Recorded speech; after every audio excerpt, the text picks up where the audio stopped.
Hello vlog! Ngayong araw nga pala guys, papunta tayong Ternate sa Blue Lagoon.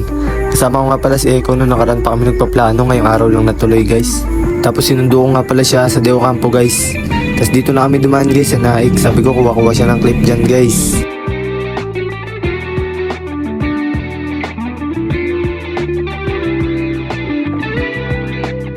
Tapos dito guys, may nakasabay tayong tropa yan. Papunta rin pala sila doon guys sa Blue Lagoon. Nakita rin namin sila doon guys nung pagdating namin.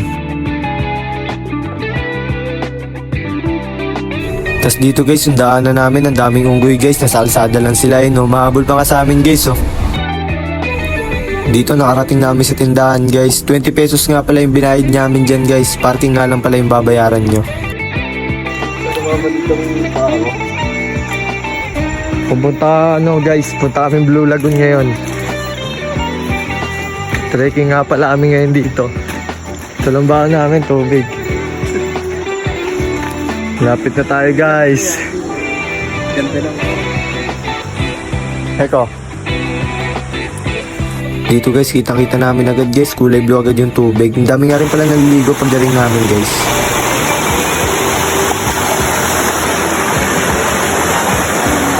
Nakikita nyo na ba ang nakikita ko guys?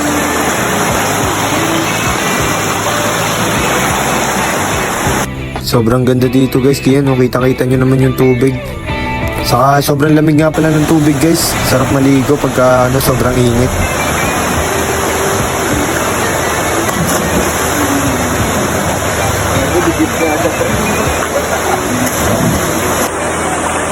Guys, legit nga guys. Hindi lang kulay blue yung tubig, sky blue. Sky blue na green. Oh, ito. Legit guys, confirm nga. Ano ya? Legit ba? Legit? Legit pre. Ano pa ramdam dito ya? Sarap pre. Sarap? Babalik-balikan. Akala ko sa FB mo maganda to eh. Dito na nga pala guys yung mga nakasabay natin guys. Mga taga-Naik pala sila guys. Tsaka 13.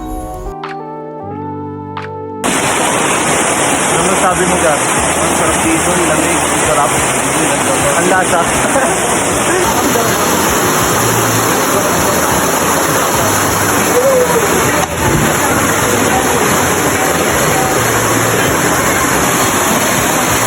Relax na relax, si Adi Vlogs.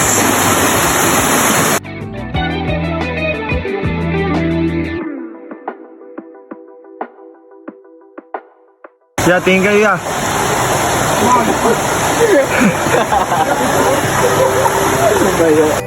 Dito guys, kwentuhan nga lang pala kami ni Eko dyan guys. Kuha lang kami ng clip, tas yun, video lang kami dyan guys. Yun, kinukwentuhan ako ni Eko ng mga malupit na kwento dyan guys. Sobrang solid dito guys, hindi naman gaano matarik yung yung dadaanan. Sakto lang naman guys, may mga bata din na nakakapunta dito. Sa mga nagtatanong nga pala guys kung saan to, sa lang to Ternate guys, bago magkaibihang tunnel. Pagtanong nyo lang guys yung Blue Lagoon. Ayun guys, tas may tindahan, mamaya sa dulo ng video guys makikita nyo.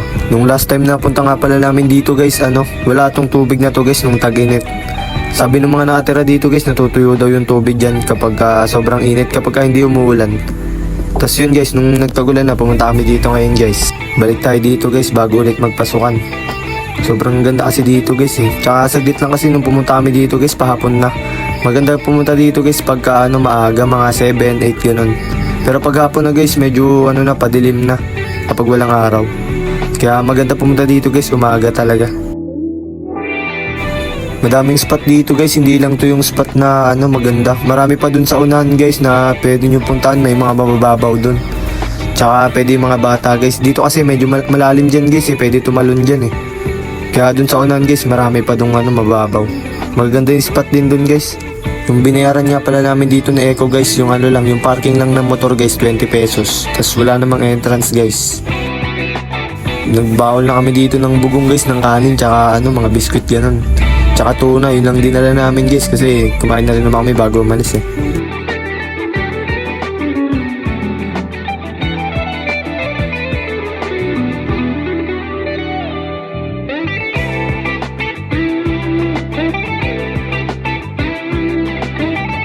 Dito nga pala yun guys, sa spot na to yung mga mabababaw dyan.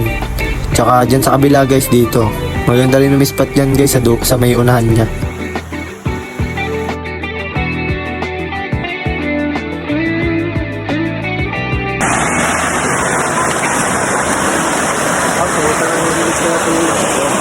Uwi na kami guys. Dito pa uwi na kami guys. Sana makabalik tayo dito guys. Sana makagawa pa tayo ng maraming video guys, ng mga vlog. Pa-share ng video guys, tsaka pa-follow na rin guys. Maraming salamat sa inyo guys. Thank you. Ito nga lang pala yan guys, kila tatay. Dito na kayo magbabayad ng parking ng babayaran niya. Dito sa tindahan na to guys.